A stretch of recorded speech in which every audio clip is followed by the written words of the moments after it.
یا رب صلی وسلم دائما ابدا علی حبیبک خیر الخلق کلہم.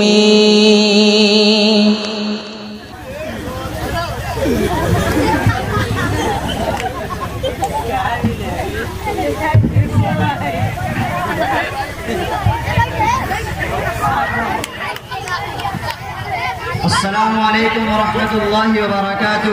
وعلیکم السلام بیٹا. اور بتائیں کیسے ہیں؟ ٹھیک ٹھاک ہے، اللہ تعالیٰ کرم ہے، توری سب کی دعا ہے. تو بتاؤ تورا کا حال چال ہے؟ ہم ٹھیک ٹھاک ہیں.